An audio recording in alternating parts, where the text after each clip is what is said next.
नमस्कार, मी त्वरिका किचनमध्ये आपले स्वागत आहे। आज आपण बनवणार आहोत टमाटरचे सार। त्यासाठी मी इथे 3 टमाटर घेतलेले आहे, ते छान असे स्वच्छ धुवून घेतले।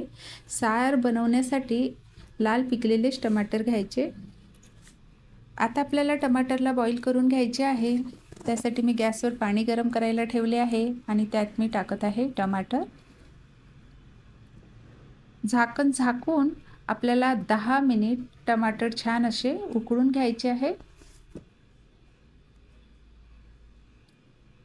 टमाटरचे सार बनवण्यासाठी मी एक छोटेसे वाटण तयार करून घेत आहे। तर मिक्सरच्या भांड्यामध्ये 2 हिरव्या मिरच्या, 1 इंच आल्याचा तुकडा, 4-5 लसूण कळ्या आणि थोडेसे कोथिंबीरीचे देठ घेतले आहे आणि थोडंसं पाणी टाकून आपल्याला हे वाटण तयार करून घ्यायचं आहे। इकडे 10 मिनिट झाले आहे। गॅस केला आहे मी बंद आणि टमाटर काढून घेत आहे।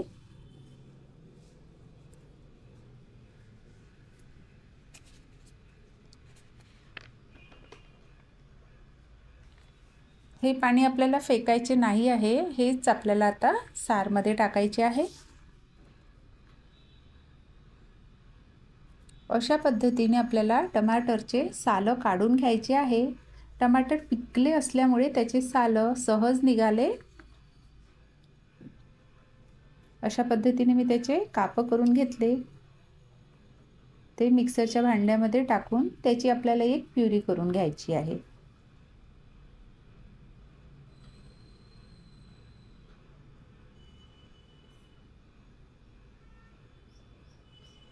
इकडे गॅसवर मी पॅन गरम करायला ठेवला।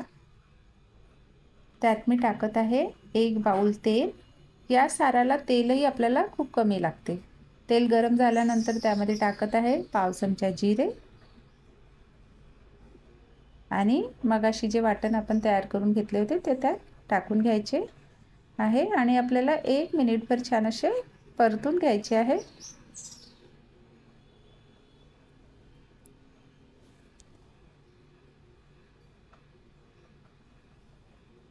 त्यानंतर त्यात आपल्याला जी आपण टमाटरची प्युरी केली होती ती टाकून घ्यायची आहे। सर्व साहित्य छान असं फिरवून घ्यायचं आहे।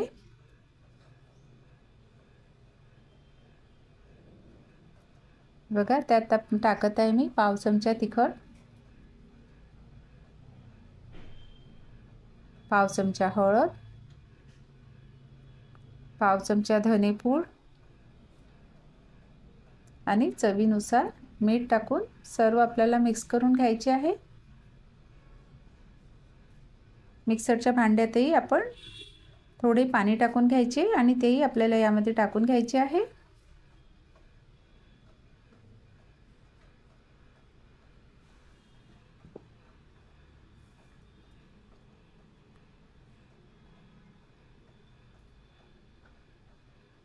हे बघा, मगाशीचं हे जे साराचं पाणी होतं तेही आपल्याला यामध्ये टाकून घ्यायचं आहे।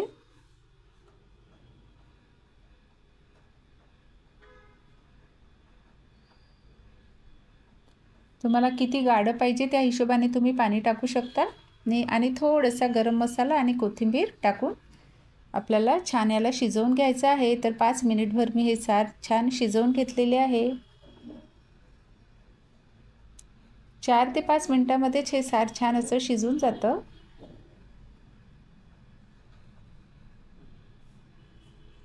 यामध्ये तुम्ही अर्धा 1 टेबलस्पून गूळ किंवा साखरही टाकू शकता, पण आमच्याकडे हे सार आंबटच आवडते म्हणून मी यामध्ये कसलाही गोड पदार्थ टाकत नाही आहे। हे बघा, भातासोबत खायसाठी हे सार आपले तयार आहे।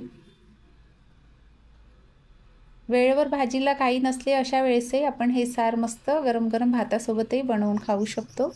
माझी रेसिपी आवडली असेल तर माझ्या रेसिपीला लाईक करा, शेअर करा, सबस्क्राईब करा।